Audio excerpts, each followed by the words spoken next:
Տրիբունայում հարգելի հետևորդներ, այս պահին խոսենք Տիգրան Աբրահամյանի հետ։ Պարոն Աբրահամյան, այս եւ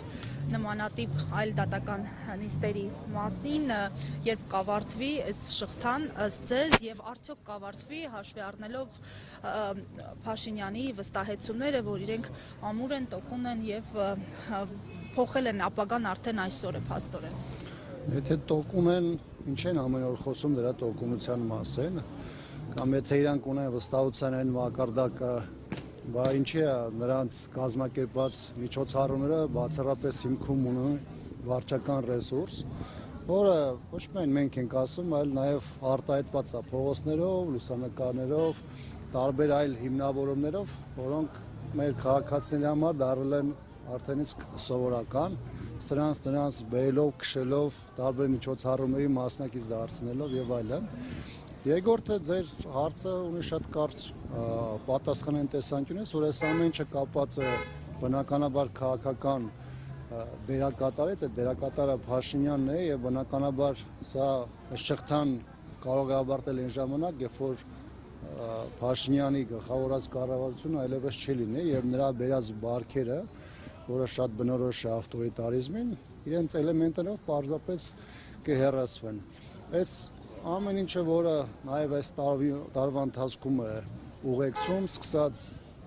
սրբազան պայքարի ներկայացների ազատազրկմամբ, վաղը դատական պրոցեսներով Նարեկ Սամսոնյանը, Վազգեն Սաղաթելյանին, երկուշաբթի օրը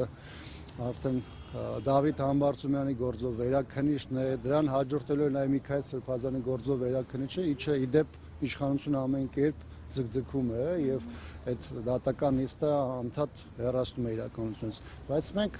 կրկնում եմ, անդադ գտնվելու ենք այս շղթայի մեջ այնքան ժամանակ, քանի կա Փաշինյանը, տարբեր դատաներում փոխվելու են թիրախները, փոխվելու են մարդիկ, որոնք քաղաքական հետապնդման են ենթարկվելու, բայց այս process-ը շարունակվելու է մինչև քաղաքական հանգուցալուծում։ Պարոն Աբրահամյան, տեսեք, դուք խոսում եք Փաշինյանի հեռանալու մասին, Փաշինյանն էլ խոսում է օրինակ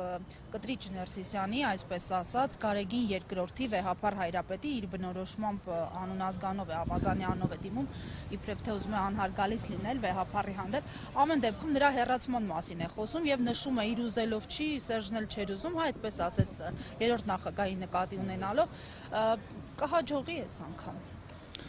Գիտեք, նախ ես կարծում եմ, որ դրանց պետք է աշխատել չցիտել, ամեն դեպս այն ձևակերպումները, որոնք ներկայացում են, այն ինչ որ իրանք ասում են եւ փորձում են կամ մտածում են, որ դա վարկաբեկիչ է, դա վարկաբեկիչ չի, եթե մարդիկ մինչեւ այդ հոգեվոր կյանք ունեցել են անուններ, այդ մարդիկ այնպես չէ, որ այդ անունը մոռացան են տալիս, բայց խնդիրը այն է, որ կա հոգեվոր դաշտում կարգավիճակ, այդ կարգավիճակից բխող նաեւ անվանումներ եւ յուրաքանչյուրը պետք է հասկանա, որ այդպես նրանց չանվանելով ոչ թե իրեն է բարձրացնում կամ վարկաբեկում է դիմացին, այլ ըստ էության հասարակության առաջ ցույց է տալիս իր իրական դեմքը։ Դա վերաբերում է ոչ միայն կաթողիկոսին, դա վերաբերում է նաև տարբեր հոգեորականներին եւ այդ հոգեորականների դիմելաձևերին։ Արդյոք սրբազաննել եք այսօր հիշել։ Դե գիտեք, այս տեսանկյունից հանրությունը, եթե նույնիսկ նրա մի հատված լռում է կամ տարբեր իրավիճակներում հարկ չի համարում իր դիրքորոշումը արտահայտելու, դա չի նշանակում դեռևս, որ մարդիկ չեն հասկանում կամ այս իրողության մեջ չեն կարող գնահատել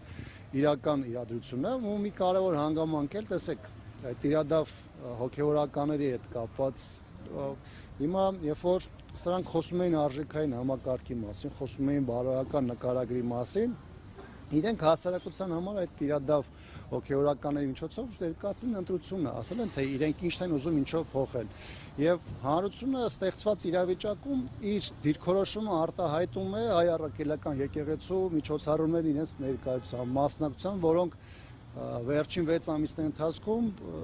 գոնե իմ գնահատմամբ շատ ավելի մեծ են դարձել եւ եթե մարդը նույնիսկ հրապարակային խոսք չի հնչեցնում, բայց օգերական տարբեր միջոցառումներին ժամերգություն կլինի, պատերակ կլինի կամ այլ ձևով մասնակցություն ունի։ Երբ որ գայս են երկարությունը ապահովում է, նաև բնականաբար նաև իր մոտեցումն է արտահայտվում այսօրվա իրողություններին եւ ըստ էության մերժում իշխանության այն մոտեցումները, որոնք այսօր դրված են հայ առաքելական եկեղեցու դեմ հարձակումների համատեքստում։ Իսկ ինչ վերաբերում է երրորդ նախագահի հետ կապված իր խոսքերին կամ հայտարարություններին,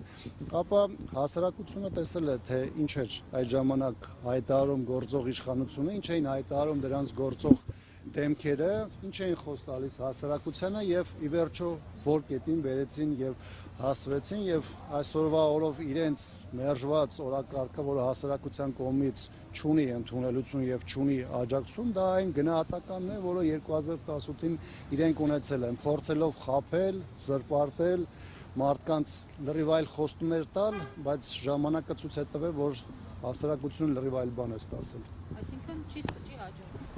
Tribune-ի հարգելի հետևորդներ, եւս մեկ անգամ